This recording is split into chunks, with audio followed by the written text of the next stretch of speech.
புளியக்கூடிய மிருகம் எல்லாம் இருக்குமா? சிங்கம் இருக்குமா, சிங்கம் இருக்குமா, புலி இருக்குமா, கரடி இருக்குமா, யானை இருக்குமா, பன்னி இருக்குமா? தண்ணி புளியலாமாங்க இருக்கும். ஆமா ஆமா, கொட்டை உள்ள புலிதான் இருக்கும். அண்ணா எனக்கு ஒரு விஷயம் தெரிஞ்சாலும், ஏன் அந்த பிள்ளை உங்களை தொட்டு தொட்டு பேசுறாங்க? உன்னை தொட்டு தொட்டு பேசுறாங்க, என்ன காரணம்? நான் உனக்கு என்ன வேணும்? அப்ப தங்கச்சியோட தோழி உனக்கு தங்கச்சி தானே வேணும்? தங்கச்சி இல்ல, நான் உங்களை தொட்டு பேசக்கூடாதா? நான் தொட்டு பேசுவேன். எனக்கு ஒரு விஷயம் சொல்லு, நீ எனக்காக அவளுக்கு வந்தியா இல்ல இவங்களுக்காக வந்தியா? சரியா, நீ எனக்காண்டி வந்தியா இல்ல அவங்களுக்காண்டி வந்தியா? அண்ணே எனக்காக வந்தியா அவங்களுக்காக வந்தியா? சரியா, எனக்காண்டி வந்தியா அவங்களுக்காண்டி வந்தியா? எனக்காக வந்தியா அவங்களுக்காக? அத்தான் எனக்காண்டி வந்தீங்களா அவங்களுக்காண்டி வந்தீங்களா? ஒரு காவலுக்கே நான் வரல. அச்சச்சோ, ஐயோ அண்ணா வாங்க அண்ணா, அப்படியே சொல்லக்கூடாதுண்ணா. அப்பா நீங்க எல்லாமே காட்டுக்கு போகவே முடியாது, பொடிய பொடிய மிருகம். நீங்க எல்லாமே என் வாழ்க்கையே இல்ல. அந்த புளிய நீங்க தான் அடிச்சு வரணும். வாங்க, ஏற்கனவே பல புளிய அடிச்சவன். காமெடி பண்ணாம அண்ணா நல்ல விளையாட்டுத்தனமா இருக்கும். விளையாட்டுத்தனமா எனக்கு காவலுக்குன்னு சொன்னமே பயம். அப்புறம் தோழி வர்றாங்க, நீங்க வர்றீங்க சொல்றது எல்லாம் பயமாயிருச்சு. அச்சச்சோ, அது நம்ம இருக்கே, அது வராது. அதனாலதான் நான் வச்சு கொட்டுறேன். அண்ணா உனக்கு ஒரு விஷயம் தெரியுமா?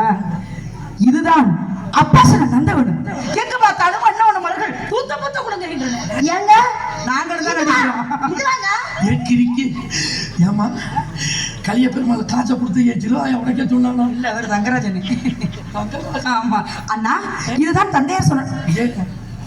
அச்சச்சோ, ஐயோ அண்ணா என்ன அங்கே தெரிகிறதா தாங்கள் இருவருக்கும்?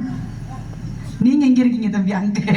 அங்க என்னன்னு பாத்தீங்கன்னா மயில் தன்னுடைய தோகை விரித்து அழகாக ஆடுகிறது.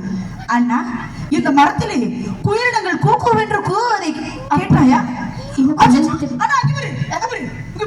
மானு மானு சத்தியமா சொல்றேன், இது மாதிரி ஒரு நந்தனத்தை பார்த்ததே கிடையாது. மயில்கள் தோகை விரித்து ஆடுவதும் குயிலினங்கள் கூக்குவென்று கூவதும் இந்த மாநிலங்கள் நாம் துணுக்குறைத்து ஓடுவதையும் பார்க்கும் பொழுது மனசுக்கு அவ்வளவு பெரிய சந்தோஷம். அம்மா உங்களுக்கு ஏங்க இது வள்ளித்தினம் நடமா பவளக்குடி நடமா?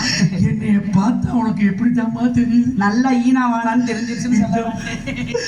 இந்த பக்கம் மயில் ஆடுது ஆடுது, இந்த பக்கம் குயில் கூவுது கூவுது. ஐயோ ஆறு, ஐயோ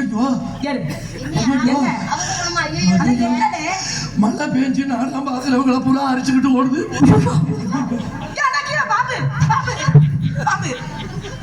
நல்ல வேலை நல்லா தானே கட்டியிருக்கா. என்ன நாங்க விடுறதுக்கு நீ விட்டுட்டு இருக்கிய? என்ன விஷயம்? இல்லம்மா, அந்த பிள்ளை அன்னைக்கு ஒரு பிள்ளைகிட்ட பாவனை அவுத்து விட்டுட்டேன். பாப்புன்னு சொன்ன நீ அவுக்குற என்ன பண்றது? ஒரு அவசரத்துல அவுக்குற உனக்கு அவுக்க வராது. எங்களுக்கு உழைச்சது தெரியும். சரி இருக்கட்டும். இந்த காட்டை மட்டும் என் பேர்ல எழுதி வைங்க. இங்கிட்டு திரும்புங்க. இந்த காட்டு இந்த மரம் மட்டும் போயிட்டு போது எழுதி